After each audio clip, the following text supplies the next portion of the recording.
오늘은 맥주 감사 주일로 여러분 지키고 있습니다. 맥주 감사 주일이 요즘에 들어서는 많이 의미가 퇴색이 된 것 같아요. 추수감사 주일은 그래도 우리가 좀 풍성하게 지키는데 맥주 감사 주일은 그렇게 큰 의미를 잘 모르고 지나가는 경우가 좀 있는 것 같습니다. 더군다나 우리가 삶이 편안치 못하고 좀 어려움이 있거나 스트레스를 많이 받았을 때 이러한 감사의 절기에 흡족하게 감사를 올린다는 게 쉬운 일은 아니죠. 말씀을 준비하다 보니 이런 글이 하나 있더라고요. 한 심리학자가 자신의 삶에 대해서 쓴 글인데 내용은 이렇습니다. 자신의 아버지가 자기가 어렸을 적에 사업이 파산을 했던 것 같아요. 그래서 파산 선고를 받고 집으로 돌아오셨다는 겁니다. 사실 파산 선고가 내려지기 이전까지의 삶도 굉장히 어려웠을 거 아니겠습니까? 늘 이렇게 가정이 불편하고 힘들었는데 파산 선고를 받고 아버지가 집에 돌아왔는데 그날 엄마가 자신이 제일 소중하게 여기고 있던 보석 반지를 한 개를 이제 끝까지 지켰었는데 그걸 들고 나가 팔아가지고 진수성찬을 차려줬다는 거예요. 온 가족이 그냥 배불리 먹을 귀한 음식을 가득 차려서 내었다는 겁니다.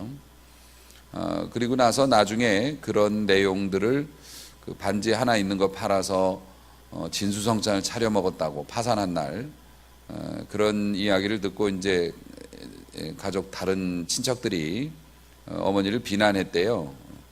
그런 거 있으면은 그렇게 어려울 때 나중을 대비해 가지고서 아껴서 조금씩 이렇게 해야지 그걸 한 입에 털어 넣는가 이제 이러는데 어머니는 그렇게 말씀을 하셨대요. 다른 날보다 그날 저녁은 우리에게 기쁨이 더 필요한 날이었습니다. 그래서 그랬습니다. 그랬고 훗날 아버지가 이런 말씀도 또 하셨다고 그래요. 그날 내가 집에 파산 선고를 받고 집에 왔을 때 내 아내가 그렇게 하는 걸 보면서 보석보다 또 귀한 그런 것들보다 가정의 행복과 또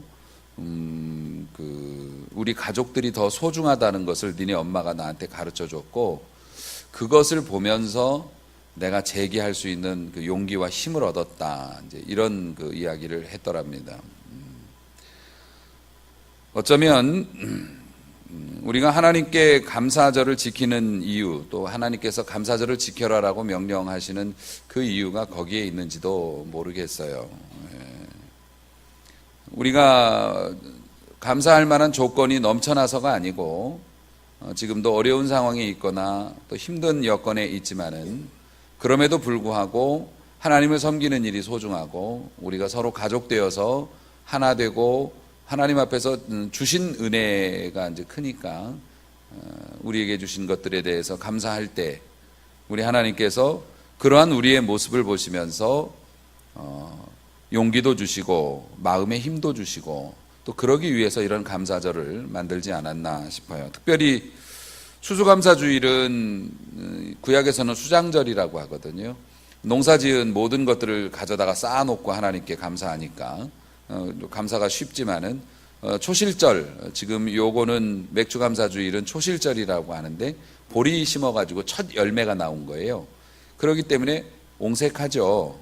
아직 다 자라지도 않았고요. 첫 거 갖다가 드리는 거라서 그래서 아직 우리도 1년이 딱 절반인데 오늘이 절반 되는 날인데요. 1년의 절반밖에 안 돼서 아직 이루어지지 않은 것도 많고 아직 해야 할 일도 많은 상황에서 쌓아놓은 것은 아니지만 하나님 앞에 우리가 앞으로 이루어질 것들 또 하나님께서 주실 것들을 기대하면서 어려운 형편 속에서도 즐거워할 때 하나님께서는 이 후반기를 또 살아갈 수 있는 은혜와 힘을 공급해 주신다는 거죠. 이게 이제 맥주감사주일의 의미라고 볼 수 있을 것 같습니다. 사랑하는 성도 여러분, 첫 열매라고 하는 것은 첫 것이라고 하는 건 그 나머지 것에 대한 보증이 됩니다.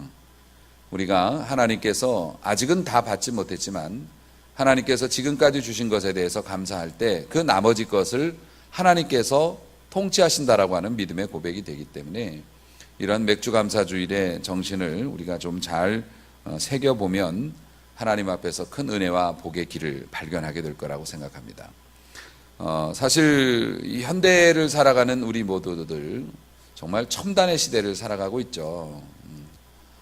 그런데 예전에 비해서 생활 수준도 높아지고 집도 넓어지고 차도 좋아졌는데 이상하게 우리들의 마음의 불안감은 더 커지는 것 같아요. 요즘의 시대를 이렇게 얘기합니다. 분주함의 시대라고 얘기를 해요. 그래서 불과 몇십 년이 되지 않았죠. 10년, 20년 전만 해도 저 같은 경우에도 청년 시절에 선교단 활동이나 또 중고등부 시절부터 선교회 활동을, 제 아내도 거기서 만났는데 중고등부 시절에 선교회 활동을 이렇게 할 때 시간에 그렇게 구애됨이 많지는 않았던 것 같아요. 중고등학생들도 그런 특별한 활동들, 선교단에 들어가서 교육받고 또 사역 다니고 그런 일에 큰 무리가 없었고, 어린아이들도 시간이 좀 많이 있어서 여름 성경학교나 이런 거 하면 다들 나와서 이렇게 3일씩 4일씩 그렇게 하기도 했고 그랬는데, 사실 요즘에는 초등학생도 너무 바빠서 얼굴 보기가 굉장히 어렵고 시간 맞추기가 어렵고요. 은퇴하신 분들도 굉장히 바쁘세요. 보면은 일이 없는 게 아니더라고요.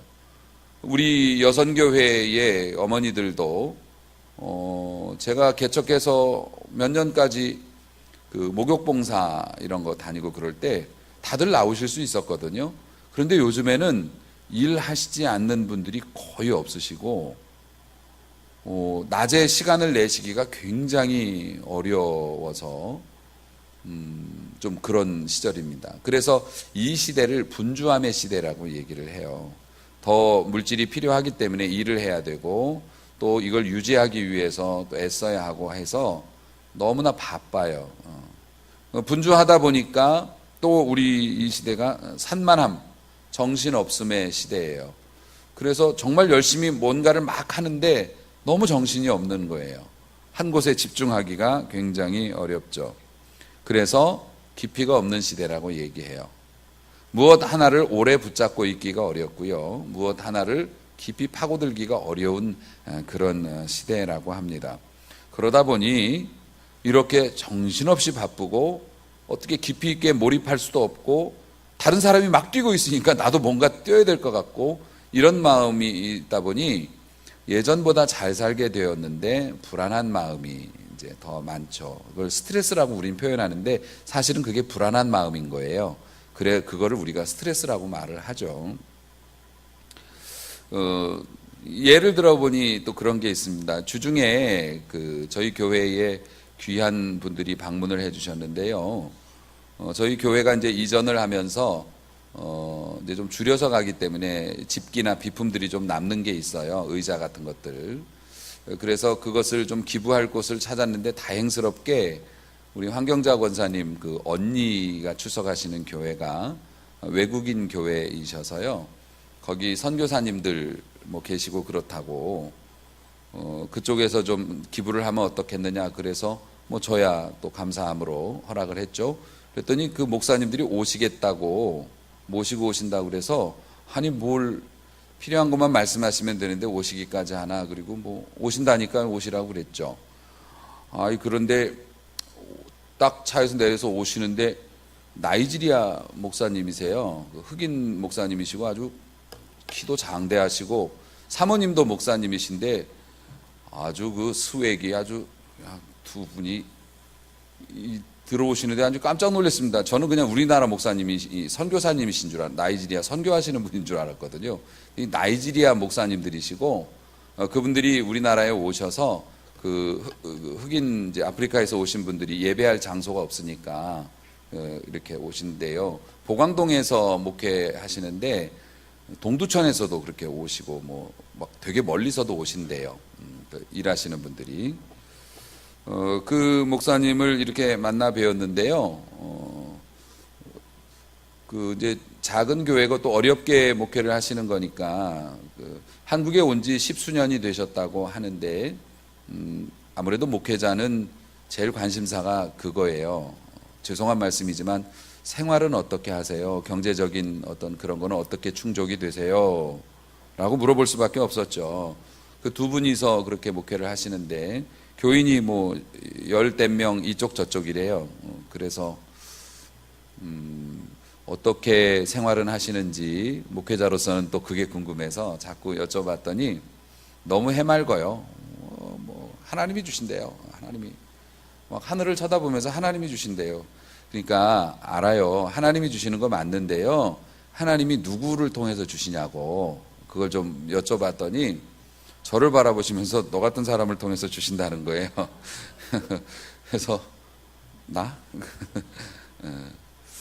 그때 좀 우리 서지성 집사님이 있었으면 시원하게 통역이라도 좀 해갖고 나도 하고 싶은 말 많이 할 수 있는데 짧아가지고 뭐 떠듬떠듬 이제 둘이 대화를 하면서 우리 유초동부실에 이제 동두천에 교회를 하나 새로 세울 생각을 하고 계세요. 그래서 그쪽에서 나오시는 전도사님이 세네 분 정도 이렇게 성도들과 나오다가 거기서 전도를 해갖고 10명이 넘었다고 거기에 상가를 하나 빌려서 교회를 또 하나 예배처소를 만들고 싶다고 해서 유초동부실에 있는 그 시스템을 그대로 들고 가시라고 이제 말씀을 드렸어요. 어차피 우리가 뭐 쓸 게 아니니까 갖춰서 가면 좋잖아요. 너무너무 좋아하시죠. 그리고 이제 본당에 또 필요한 비품들이 있으면 좀 보시라고 본당을 모시고 들어왔더니 기절을 하려고 그래요. 이렇게 넓고 좋은 예배당이었느냐고 그러면서 막 그 또 들썩들썩 하시는 거죠. 그러시면서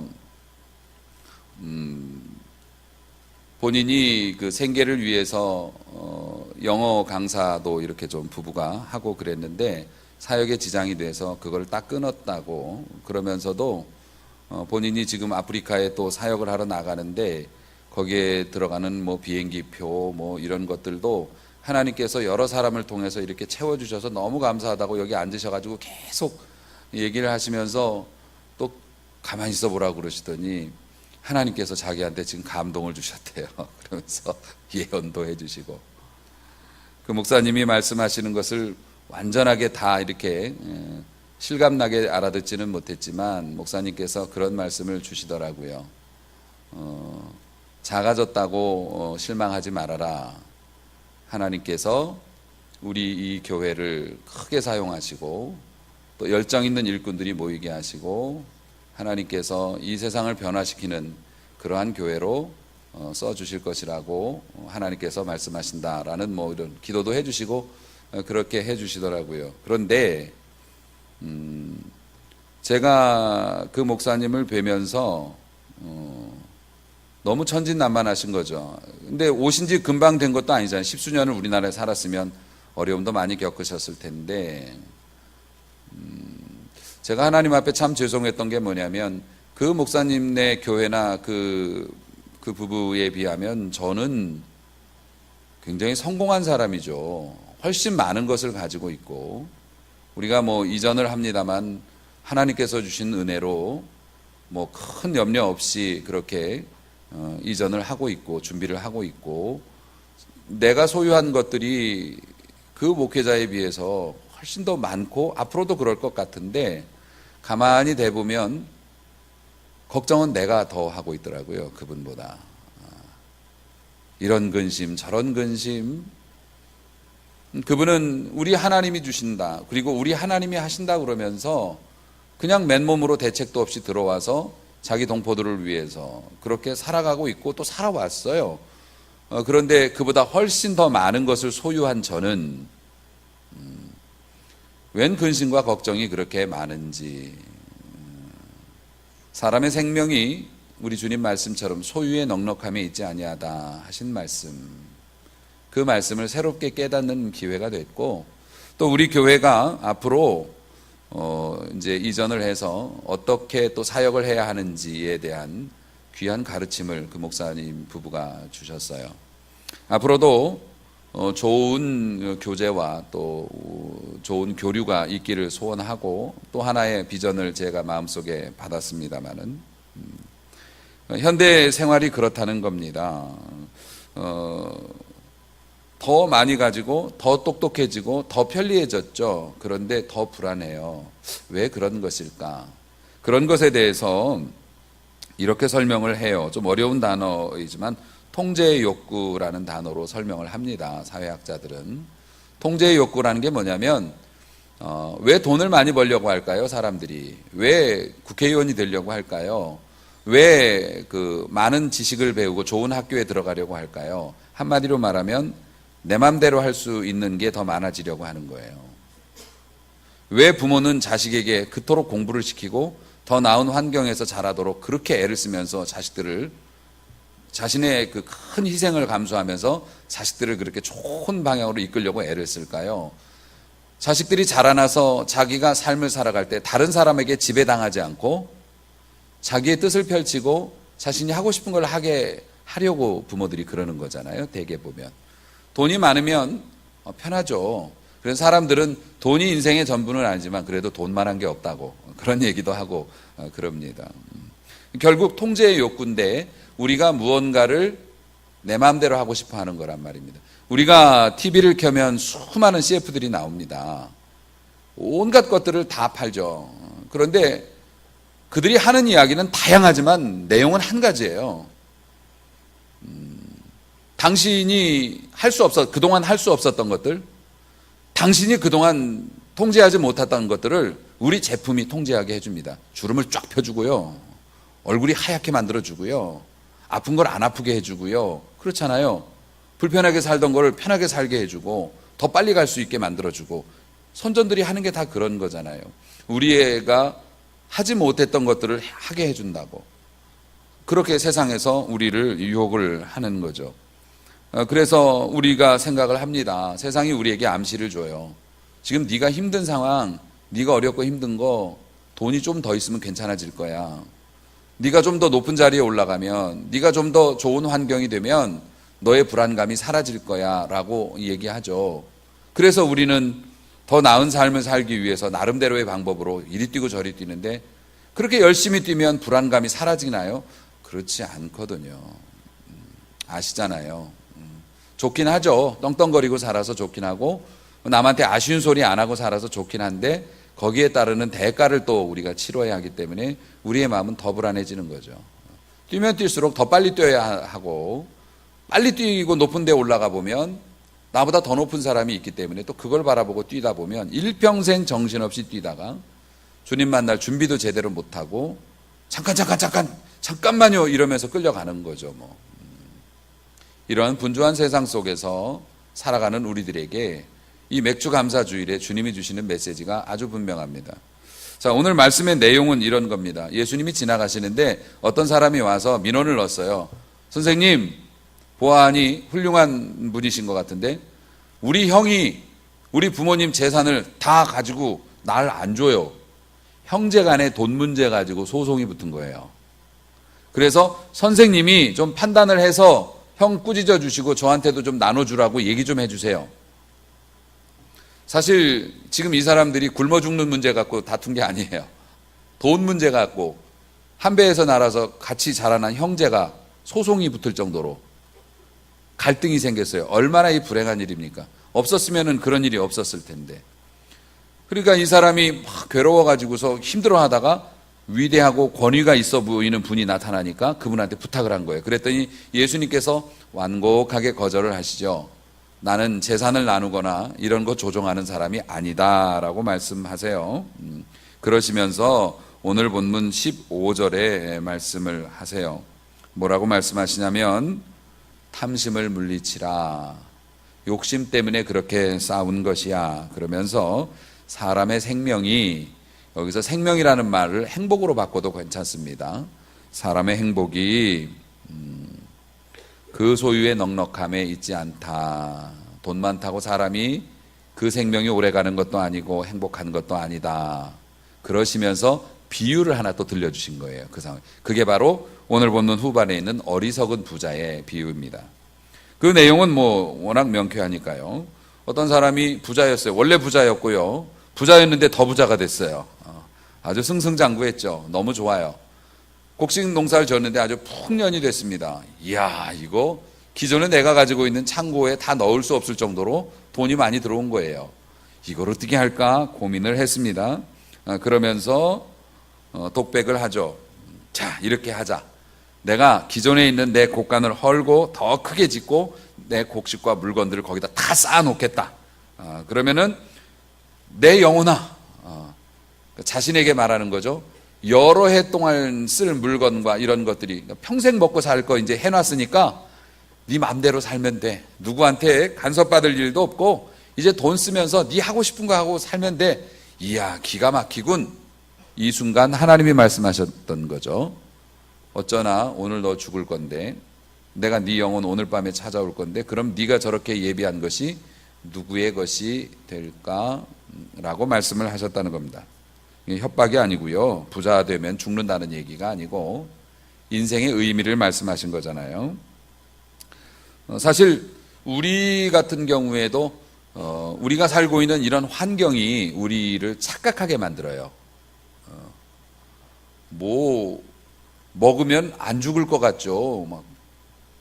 또 과학기술이나 이러한 것들이 모든 병을 정복할 것 같죠. 세상이 주는 편안함이나 이런 것들이 영원할 것 같죠. 그리고 안전하다고 생각하죠. 그런데 여러분, 전쟁의 위협 소문 때문에 항상 생명의 위협을 느끼는 나라의 사람들도 있어요. 그 사람들만 죽을 위기에 있나요? 아닙니다. 우리 주변에도 그러한 일들 널려 있습니다. 특히 운전하고 다니는 사람들에게 있어서 사실 목숨 걸고 나다니는 거잖아요. 걸어 다니시는 분들은 그렇게까지는 아니지만은 목숨 걸고 다니는 거예요. 내일을 장담할 수 없는 세상을 우리가 살고 있죠. 그래서 예수님께서 그러니까 이 부자의 모습이 우리의 모습과도 비슷한 거예요. 우리는 이 세상이 말해요. 너는 괜찮을 거야. 너는 행복할 거야. 너는 잘 될 거야. 너는 아파도 금방 나을 수 있어. 이러면서 계속 현혹을 하니까 괜찮겠지 이렇게 살지만 예수님은 우리에게도 말씀하시는 겁니다. 혹시 만약에 내가 오늘 네 영혼을 찾는다면 너의 그동안 노력한 것과 준비한 것과 너의 쌓아놓은 것이 누구의 것이 될까? 그리고 나서 예수님이 마지막 비유에 이렇게 덧붙이시죠. 21절입니다. 자기를 위하여 재물을 쌓아두고 하나님께 대하여 부요하지 못한 자가 이와 같으니라. 이렇게 말씀하세요. 여기에서 자기를 위하여입니다. 재물을 쌓아두고가 죄가 아니었고요. 자기를 위하여가 죄였던 겁니다. 이 재물은 물질뿐만이 아니라 우리의 시간, 우리가 가지고 있는 재능 이런 것도 돼요.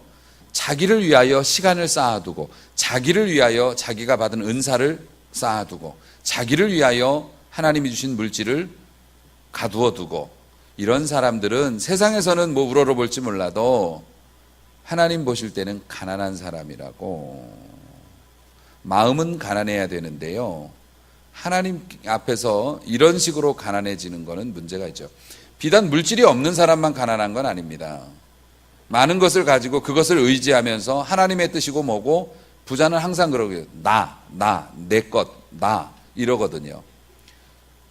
이렇게 많은 것을 가지고서 인색한 사람도 하나님께 가난한 사람이지만 나는 아무것도 없어, 나는 실패했어, 나는 희망이 없어, 소망이 없어, 그러니까 되는 대로 살 거야. 이런 사람도 하나님이 보실 때 불쌍하고 가난한 사람이죠.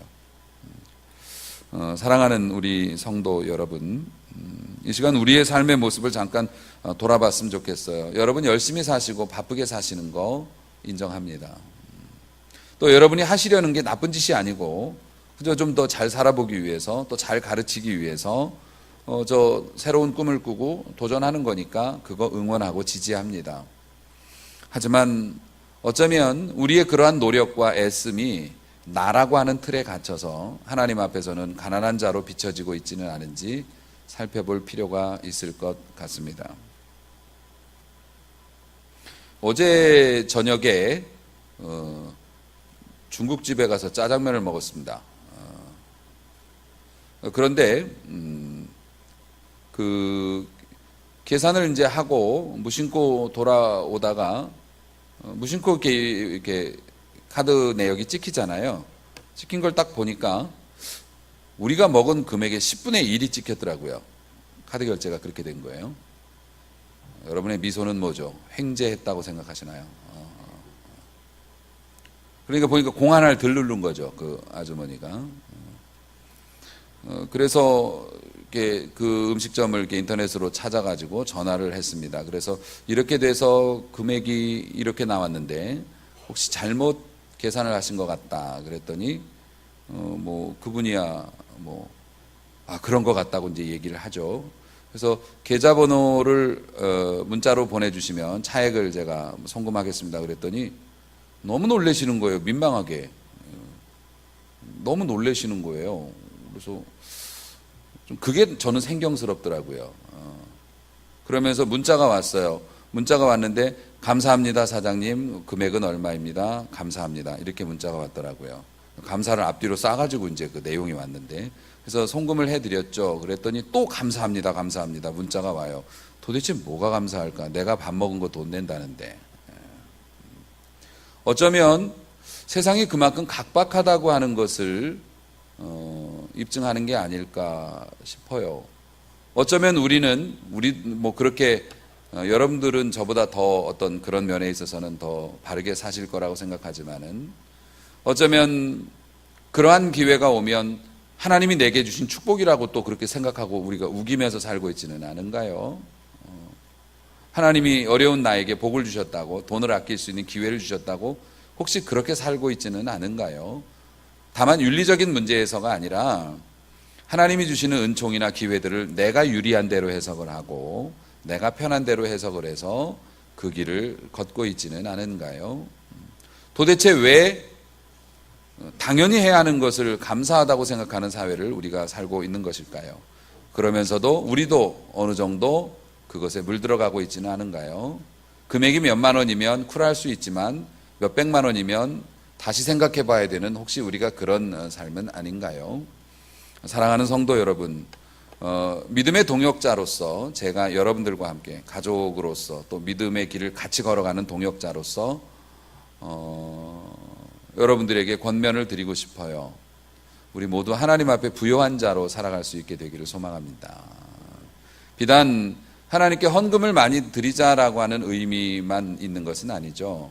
여러분이 가지고 있는 너그러움과 넉넉함, 또 여러분의 인격, 또 여러분의 시간, 또 여러분의 귀한 재능들, 그러한 것들을 나와 내 가족뿐만 아니라 하나님이 사랑하시는 구원받은 다른 형제들과 아직 구원받지 못한 이 땅에 또 많은 사람들을 위해서 우리가 좀 더 문을 열어 놓을 때 하나님께서는 네가 비록 세상에서는 어쩐지 몰라도 내게는 큰 부자로 보인다 라고 인정해 주시지 않을까요? 그리고 말씀하셨듯이 사람의 생명이 소유의 넉넉함에 있지 않다. 다시 말하면 사람의 행복이 소유의 넉넉함에 있지 않다.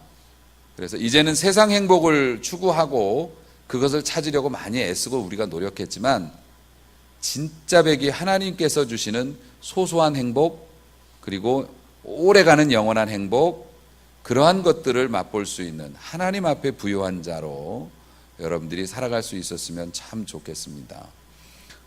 앞서 말씀드린 그 교회 목사님들 계속 하나님이 너를 축복해 주실 거라고 계속 말씀을 하세요. 물론 우리가 뭔가를 이렇게 드리니까 뭐 좋아서 그러신 것이겠지만은 저는 그것이 하나님의 음성으로 들리더라고요.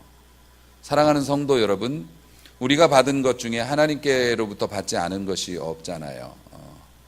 다만 점심 한 그릇이라도, 혹은 전화 한 통이라도, 혹은 작은 감사 예물일지라도, 혹은 어려움에 처한 이웃들을 섬기는 따뜻한 배려의 어떤 행동일지라도, 이제는 나를 벗어나서 하나님이 사랑하시는 이웃들을 향해서 그렇게 손을 좀 뻗칠 수 있는 그러한 넉넉함이 우리에게 있었으면 좋겠습니다. 그렇게 하나님 앞에 부요한 자가 되면은요, 하나님이 주시는 행복으로 인하여서 정말 즐거운 삶을 살 수 있을 거라고 저는 확신합니다.